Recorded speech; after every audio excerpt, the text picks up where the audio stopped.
President Trump's first trip was to this same region of the world, where he introduced his bold peace through strength foreign policy strategy. On that trip, the president laid out his goal of eradicating terrorism and extremism in the region, which he successfully accomplished over the course of his administration with the total defeat of ISIS and the historic signing of the Abraham Accords. Now, 8 years later, President Trump will return to re-emphasize his continued vision for a proud, prosperous, and successful Middle East, where the United States and Middle Eastern nations are in cooperative relationships, and where extremism is defeated in place of commerce and cultural exchanges. This trip ultimately highlights how we stand on the brink of the golden age for both America and the Middle East, united by a shared vision of stability, opportunity, and mutual respect. The President greatly looks forward to visiting with our brave men and women in uniform at our U.S. Air Base in Qatar throughout this trip. Yesterday, President Trump demonstrated the art of the deal and secured a historic trade agreement, despite all of the naysayers who said no deals were coming. That, of course, turned out to be untrue.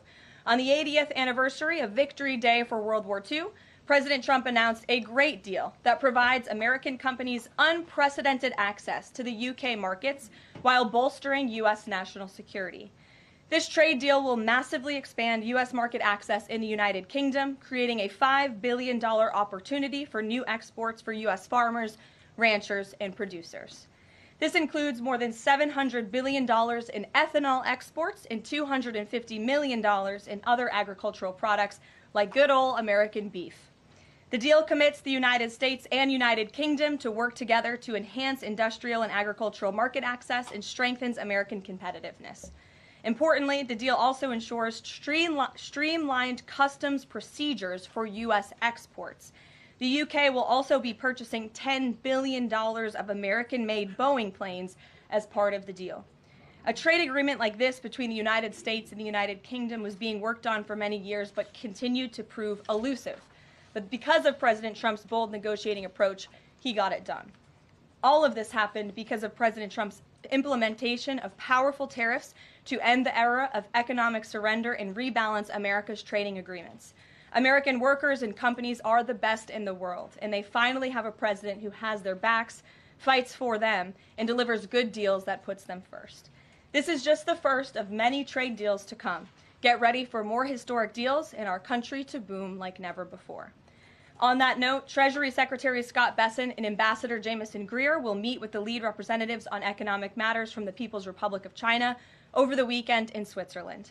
As President Trump has said, the United States and China have been talking for some time over the course of the administration, and now teams from both countries will meet in person to continue discussions.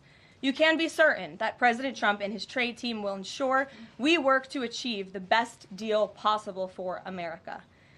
In other news, the Trump administration just announced a new incentive for illegal aliens living in the United States to self-deport.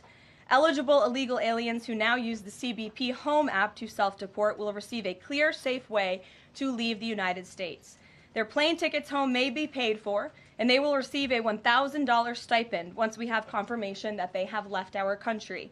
This new feature will allow illegal aliens to have a planned departure out of the country and to leave as soon as possible in a dignified way. If illegal aliens make the right decision here and submit their intent to depart through the CBP Home app and pass extensive vetting, they will be temporarily deprioritized for ICE detention and enforcement action before their scheduled departure. And leaving voluntarily in this matter may improve their legal immigration options in the future. This initiative will also save massive amounts of money for American taxpayers. Voluntary departures are much more cost-effective than traditional removals.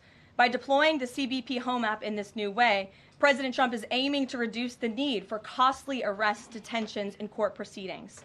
Currently, the average cost of traditional removal is more than $17,000 per illegal alien. Our projections estimate that the use of the CBP Home app will massively reduce that financial burden by approximately 70%, so taxpayer dollars can be redirected and our brave immigration law enforcement officers can focus on removing the most violent illegal aliens hiding in our communities. Finally, it was announced this morning that First Lady Melania Trump secured a $25 million investment in President Trump's budget to provide housing and support for youth transitioning out of foster care. And in recognition of the 7th anniversary of Mrs. Trump's Be Best initiative, the U.S. Department of Housing and Urban Development allocated funds toward the agency Foster Youth to Independence program. Yesterday, Mrs. Trump hosted a special celebration of military mothers with the president, bringing together 150 military moms from around the country to recognize their service, not just in their home, but for our country.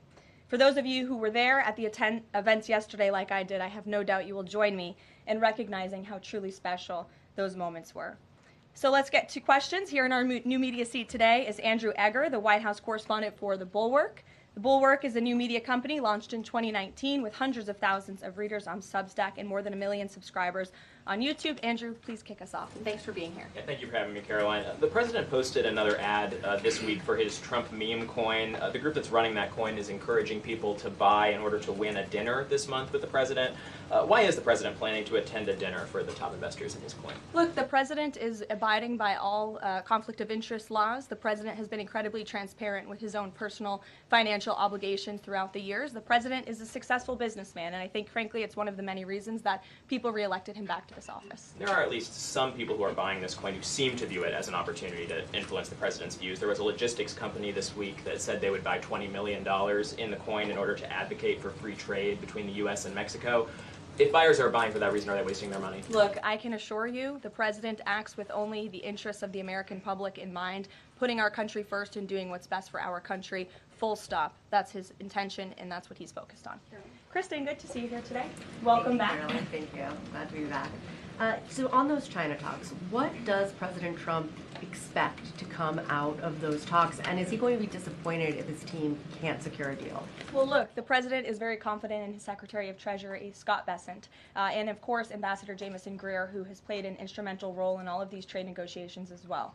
I think yesterday's success, the announcement of a trade deal with the United Kingdom, is a great first step. Again, many said in this room it couldn't be done. Now we are moving forward with many other countries. We're talking to dozens of our trading partners around the world.